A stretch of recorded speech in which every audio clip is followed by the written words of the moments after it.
Hello दोस्तों, welcome to the reversible. दोस्तों, आज की वीडियो जो हमारा टॉपिक है वो है हमारा वैक्यूम डिस्टिलेशन यूनिट। तो हम आपको जैसे का पता है कि हमारा सीरीज चल रहा है लगातार। एक रिफाइनरी ओवरव्यू देने की कोशिश कर रहा हूँ मैं, जो कि मेरे नोट्स से मैं अपने नोट्स प्रोवाइड कर रहा हूँ, उसके थ्रू मैं दे रहा हूँ ये सब चीज़ें। ठीक है, ओके। अगर जो आपने पहले का जो क्लासेस नहीं लिया है तो वो वीडियो ज़रूर जा करके आप देखें।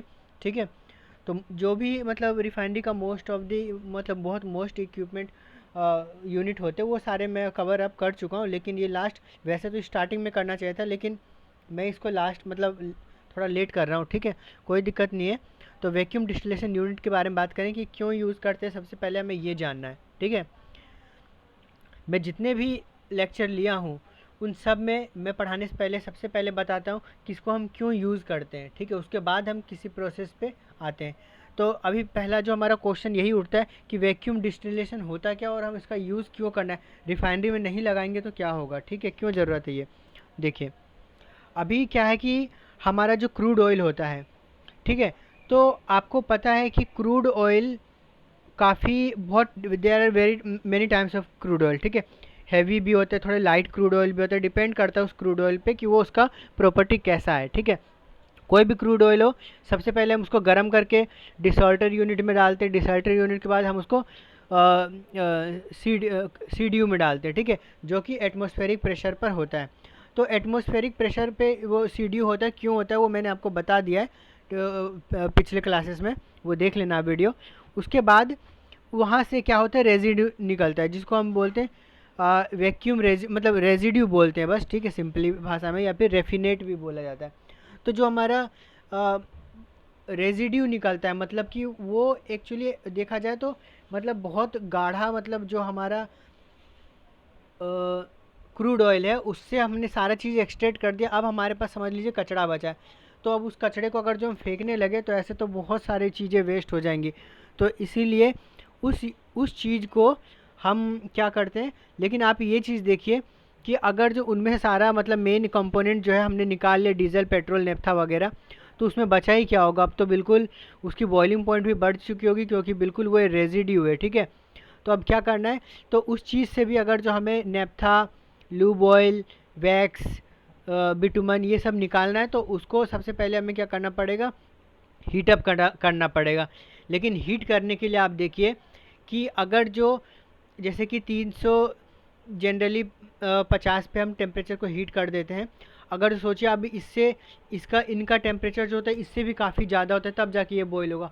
अब 400-500 अगर जो आप टेम्परेचर देने लगे इन लोगों को, तो पहली बात तो टेम्परेचर का खपत, दूसरी उसको भी छोड़ दीजिए।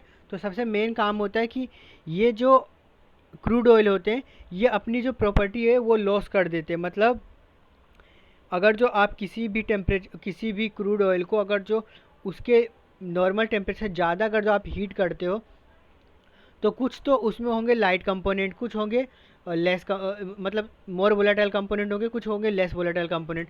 तो कुछ तो ईजिली उड़ जाएंगे, लेकिन कुछ तो क्या होंगे, वो बहुत कम टेम्परेचर पे उठना चाहेंगे। लेकिन अगर जो आप उसको बहुत हाई टेम्परेचर दे देते हो ना, तो एक थर्मल रिएक्शन के वजह से खुद रिएक्ट करके वो क्या करेगा, अपनी प्रॉपर्टी को लॉस कर देगा। और अगर जो उसने अपनी प्रॉपर्टी लॉस कर दिया तो वो जो चीज़ हम बनाना चाह रहे हैं वो चीज़ बनेगा नहीं। ठीक है, आप समझ रहे हो बात को, जो चीज़ हम बनाना चाह रहे हैं वो चीज़ हमारा बनेगा नहीं। तो वो खुद के टेम्परेचर से वो रिएक्ट करके कुछ अदर कंपोनेंट बना लेगा। तो इसीलिए हम क्या करेंगे, हम ज़्यादा टेम्परेचर नहीं दे सकते उनको। ठीक है, तो उनको हम कहते हैं ऐसे मटेरियल को हीट सेंसिटिव मटेरियल। तो वीडियो कब केस में यूज़ किया जाता है, जैसे कि जो भी हीट सेंसिटिव मटेरियल होता है उसमें हम जनरली वैक्यूम का हम इस्तेमाल करते हैं। ठीक है, ताकि वो अपना प्रॉपर्टी लॉस ना करे। तो अब देखिए, किसी भी चीज़ को गर्म करने के लिए हम क्या क्या कर सकते हैं। पहला तो या तो उसके बॉइलिंग पॉइंट तक रीच हो जाओ और उसको टेम्परेचर को इंक्रीज़ करो और उसके बॉइलिंग पॉइंट तक पहुंच जाओ, उसको गर्म कर दो। अगर जो आप चाहते हो कि मैं इतना टेम्परेचर ना दूं, तो एक काम कीजिए कि उसका जो प्रेशर है वो कम कर दीजिए। अगर जो आप प्रेशर कम कर दोगे तो आपका टेम्परेचर भी कम हो जाएगा। ठीक है, टेम्परेचर डायरेक्टली प्रोपोर्शनल होता है प्रेशर के। कैसे होता है, अब एक लॉ है गैल-लुसेक लॉ, वो बताता है अगर जो आप टेम्परेचर बढ़ाओगे तो प्रेशर भी बढ़ेगा, प्रेशर कम करोगे तो टेम्परेचर भी कम होगा। ठीक है, तो उसके अकॉर्डिंग हम क्या करेंगे, प्रेशर को कम कर देंगे तो क्या होगा, हमारा टेम्परेचर भी कम हो जाएगा। मतलब कम हीट पर ही वो क्या होगा, सिस्टम बॉयल हो जाएगा। तो इसीलिए, और वो अपने प्रॉपर्टी को भी लॉस नहीं कर पाएगा, इसीलिए हम वैक्यूम डिस्टिलेशन यूनिट का इस्तेमाल करते हैं। उसको हेल्प से इस्तेमाल करने के बाद हम क्या करते हैं, जो भी हमारा डिज़ायरेबल कंपोनेंट होता है, ठीक है, जो भी चीज़ इससे बनाए जाते हैं उसको हम बहुत ईजिली तरीके से क्या करते हैं, अचीव कर लेते हैं। ठीक है, तो अब देखिए, अब ये इंट्रोडक्शन है तो वो आप पढ़ लेना, ठीक है, कि इसको कैसे कैसे गर्म किया जाता है। ठीक है, अब ये चीज़, वही चीज़ इसमें लिखा हुआ है। अब हम बात करते हैं कि इससे हम क्या क्या बनाएंगे। देखिए, हम बचपन में पढ़ते थे ना कि एक छोटा सा वो दे देता था हमें, कि मतलब 9th 10th में हम पढ़ते थे कि जैसे क्रूड की जब डिस्टिलेशन होती है तो छोटा सा एक डायग्राम, उसी में पेट्रोल, ऑयल, डीजल सब कुछ वहीं से डायरेक्ट निकाल देता था। एक्चुअली रिफाइनरी में मतलब वो बहुत हाईली कंप्रेस करके उस डायग्राम को दिखाया गया है। ठीक है, तो एक्चुअली रिफाइनरी में ऐसा कुछ होता नहीं है कि आप एक सिस्टम में डालें और आपको पेट्रोल, डीजल, नेफ्था मिल जाए, ऐसा नहीं होता है। ठीक है, तो अभी क्या है कि वैक्यूम डिस्टिलेशन यूनिट में जब हमारा वो जाएगा रेजिड्यू, ठीक है, तो उसके बाद हम मोस्टली क्या करते हैं, 3 type of high vacuum unit for long residue upgrading have been develop for the commercial application. के लिए हम क्या क्या यूज़ करते हैं, फीड का प्रिपरेशन यूनिट करते हैं। ठीक है, जो भी हम फीड यूज़ करते हैं उसके प्रिपरेशन वो होता है। दूसरा होता है हमारा लॉब्स, हम बना सकते हैं, लॉब्स के थ्रू हम जो भी हमारा लुब्रिकेंट, ऑयल, ये सब निकलता है वो हम निकाल सकते हैं। उसके बाद हाई वैक्यूम जो बनेगा उसको हम बिटुमन प्रोडक्शन के लिए इस्तेमाल करते हैं। ठीक है, जैसे वैक्स हो गया, लूब ऑयल हो गया, तो इन सब चीज़ों को हम क्या करते हैं, इसमें यूज़ करते हैं। तो पहला हमारा क्या आता है, फीड प्रिपरेशन यूनिट। ठीक है, अच्छा एक काम और है कि हम वीडियो को समझने से पहले हमें स्टीम जो इजेक्टर हम लगाते हैं उसका समझना बहुत ज़रूरी है। तो उस चीज़ को हम समझ लेते हैं पहले। ठीक है, ये मैंने डायग्राम बनाया, इसमें डायग्राम था नहीं, तो देखिए ये है आपका इजेक्टर। ये कहाँ पे लगा होता है, देखिए मैं पहले बता देता हूँ, एक डायग्राम इसमें मैं बनाता हूँ। ये हमारा कुछ इस तरीके से सीडी होता है, सॉरी वीडियो, यहाँ से हमारा क्रूड ऑयल आता है। ठीक है, यहाँ पे जो है आपका स्टीम इजेक्टर लगे होते हैं। ठीक है, बहुत सारे होते हैं, नंबर ऑफ़ सीरीज़ में स्टीम इजेक्टर बहुत सारे लगे रहते हैं, क्योंकि एक सिंगल स्टीम इजेक्टर जो है उतना लोड नहीं ले पाता है उसको खींचने के लिए, तो इसीलिए ये होता है। उसके बाद फिर ऐसे ही फिर उसके बाद कट्स निकलते हैं अलग अलग बॉइलिंग पॉइंट पे ना, कट्स निकलते हैं। वैक्स हो गया तुम्हारा, और उसके बाद लूब ऑयल हो गया, बिटुमन हो गया, है ना, तो ये सब चीज़ें निकलती है। तो अब ये देखिए, अब आपको समझ में, ये top of the vacuum distillation unit होता है। तो अब इसको समझते हैं कि देखिए, अगर जो आपको किसी चीज़ को वैक्यूम क्रिएट करना है तो आप क्या कर सकते हैं कि आप उसके एरिया के ना आसपास क्या कीजिए, वैक्यूम मतलब प्रेशर को कम कर दीजिए, तो वो ऑटोमेटिकली उसका प्रेशर वहाँ से खींच लेगा। देखिए यहाँ पर तो आपका वो कॉलम है। ठीक है, अब यहाँ पर आप स्टीम यूज़ कर रहे हो, तो स्टीम क्या करेगा, इसको खींच करके लेके जाएगा बाहर की ओर, और जब बाहर की ओर लेकर जाएगा तो यहाँ पर क्या होगा, एक वैक्यूम क्रिएट हो जाएगा। मतलब यहाँ पर क्या है, ज़्यादा प्रेशर है, प्रेशर क्या है, ज़्यादा है, और यहाँ पे प्रेशर क्या हो जाएगा, लो हो जाएगा। तो प्रेशर क्या करेगा, हाई प्रेशर से लो प्रेशर की तरफ भागने की कोशिश करेगा। ठीक है, तो इसीलिए यहाँ पे जो भी इसके गैसेस वगैरह होंगे, कंडेंसबल, नॉन कंडेंसबल गैस, ये क्या करेंगे, ऊपर की ओर उठने लगेंगे, ऊपर की ओर उठने लगेंगे। तो इसमें अब हम देख लेंगे कि कितना वैक्यूम चाहिए। जैसे मान लीजिए 15 या 20 mmHg क्या चाहिए, वैक्यूम चाहिए, तो उसके अकॉर्डिंग हम वहाँ पे एक रीडिंग लगी रहती है, वो रीडिंग आपको बता देगा कि इतना प्रेशर अचीव हो चुका है। तो उसको हम उसी फ्लो रेट पे स्टीम को हम छोड़ देते हैं, फिर उस फ्लो रेट के स्टीम पर वो उतना वैक्यूम को जो है आपका क्रिएट कर देता है। तो इस तरीके से जो आपका वैक्यूम स्टीम इजेक्टर काम करता है। ठीक है, यहाँ पर ये इस तरीके की इसका डिज़ाइनिंग होता है। यहाँ पे कन्वर्जन नोज़ल होता है, यहाँ पे वेलोसिटी बहुत ज़्यादा होती है। ठीक है, और यहाँ पे डिफ्यूज़र होता है। ठीक है, जिसका एरिया जो होता है, एरिया ऑफ क्रॉस सेक्शन, वो इंक्रीज़ होते जाता है। स्टीम इजेक्टर अपने आप में एक अच्छा खासा टॉपिक है, तो इसके बारे में हम कभी और बात करेंगे।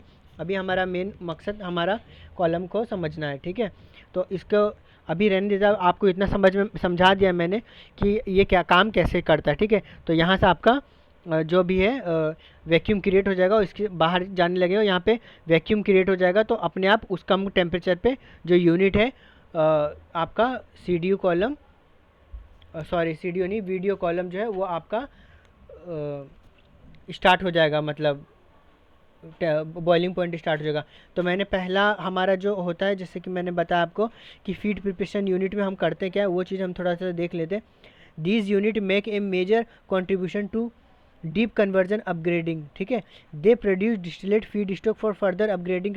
अभी यहाँ से जो यूनिट जो भी हमारा निकलता है फीड, उसको हम as a feed stock use करते हैं कैटालिटिक क्रैकिंग में।